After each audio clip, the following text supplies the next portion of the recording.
Hello, my name is Denise Welch and I am thrilled and honoured to have been asked today to read a book for you for Hexham Book Festival.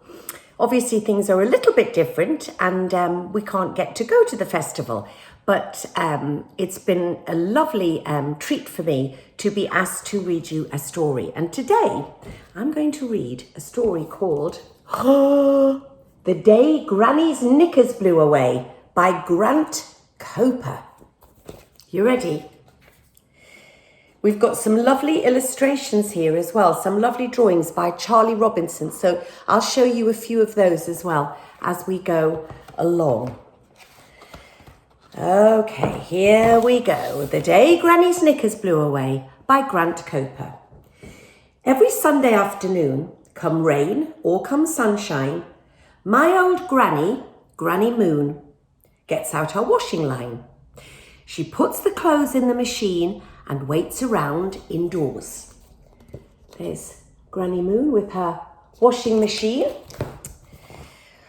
When they're done, all nice and clean, hangs 7 pairs of drawers. Her knickers, although nice and clean, are hanging on the line. What a sight for the world to see, rather hers than mine.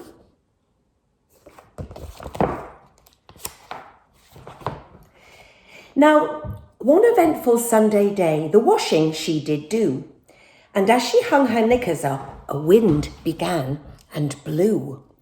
It blew, and before she knew, her knickers flew away. Now I'm really in a stew. The day that Granny's knickers blew, the day they blew away. Her bloomers blew up really high. Towards the sky they went. When they floated their way down, they landed on a fence. The fence it went around a house, at least 15 feet tall. It was a house for Mr. Mouse, who was, quite small. There he is, can you see him? Up there. He saw the pants upon the fence and quietly squeaked, "Hooray!" The little mouse was so happy. This was his lucky day.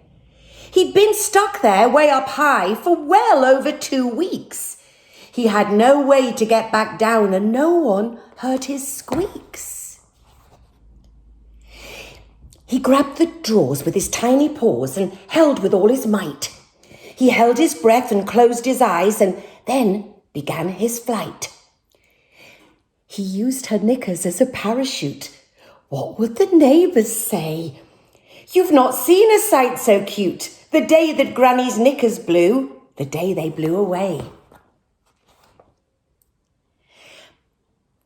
The mouse flew across the garden where he landed in a bog. Then he saw, to his surprise, a frog sat next to a log. The frog croaked to the little mouse, all speckled, green and slimy. "Where did you get those great big pants? They are just huge, ribbit, or blimey." Mouse squeaked, "They were from the sky." "The sky?" Frog said. "Oh my. I wonder, may I ask you why some pants flew from the sky?" "I'm not quite sure," the mouse replied. "It does seem very silly." "What's silly," Frog said, "is I can't swim. I'm stuck upon this lily." "This lily could be a sailing boat, and the pants could be the sail. They're big and bright and light enough. Surely this plan can't fail." So, with no more ado, the two of them began to work. When they'd done, Frog said to Mouse, "Thank you for all your hard work." Unfortunately for Mr. Frog, the pants were just too large. A gust of wind took them to flight and they blew right out of the yard. Over flower pots and shrubs the pantaloons did glide. They landed next to 3 bear cubs. Oh, a perfect place to hide.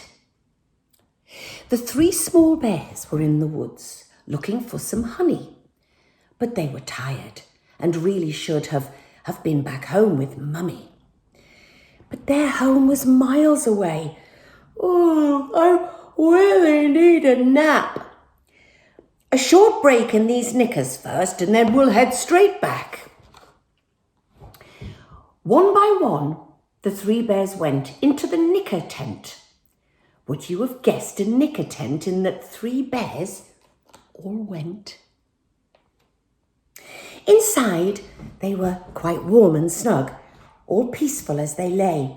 They dreamt of eating honey cake the day that Granny's knickers blew, the day they blew away. They had just slept for half an hour. That wind did blow again. The pants soared high into the air, across the village. Then Granny Moon was not amused, was looking high and low. She scratched her head and looked around.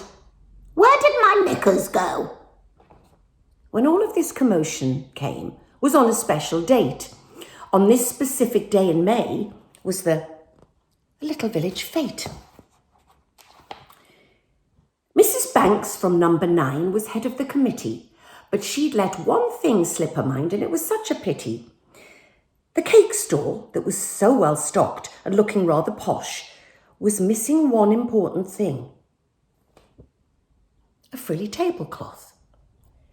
You might think, why all this fuss? What difference would it make, with or without a tablecloth? A cake is still a cake. Mrs. Banks was all aghast. Oh, I'm out of good ideas. When by chance, from up above, a tablecloth appeared. Well, to say a tablecloth was not exactly true, because I know as you do, these pants belong to who? So perfect for the cake display. These pants have saved the day.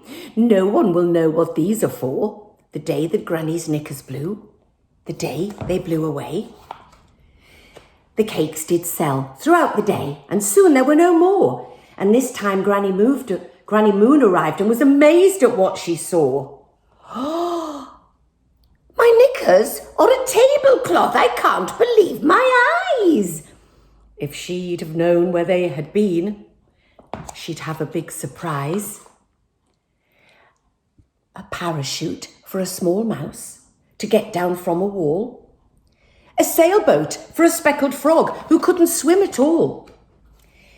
A tent to let 3 bear cubs sleep, but strangest of them all, a tablecloth to sell the cakes at the village cake stall. Would you believe in such a day? The day that Granny's knickers blew. The day they blew away. Well, I thoroughly enjoyed reading you that story. It's one of my favourites. I think it's very, very funny. And it just goes to show, who would have thought that Granny's knickers that she hung on the washing line to dry would go on to save so many people that day and to solve so many problems. So it's one of my favourite stories, and I hope that you enjoyed it too. And if you did enjoy it, and if the grown-ups in your life also enjoyed it, I would just like to talk to you about Children Northeast.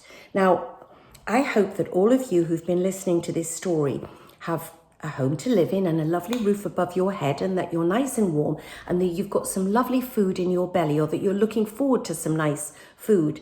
But some children in the northeast of England, where I'm from and where the Hexham Book Festival is, there's lots of children who sadly their mummies and daddies don't have any money, and those children aren't able to have nice things, and some of them don't have any food to eat. So what we're trying to do is we're trying to help some of those children and trying to raise some money so that they can have some nice things too, and that they don't have to be hungry. So have a word with your mummy and daddy and let them know about Children Northeast, and hopefully they can help. And all the details of how to help will be supplied by the lovely people at the Hexham Book Festival. So thank you for listening to my story. Thank you to Grant Koper and to Charli Robinson for their lovely words and lovely drawings. And I hope to see you in the flesh personally at next year's Hexham Book Festival. So lots of love to you all.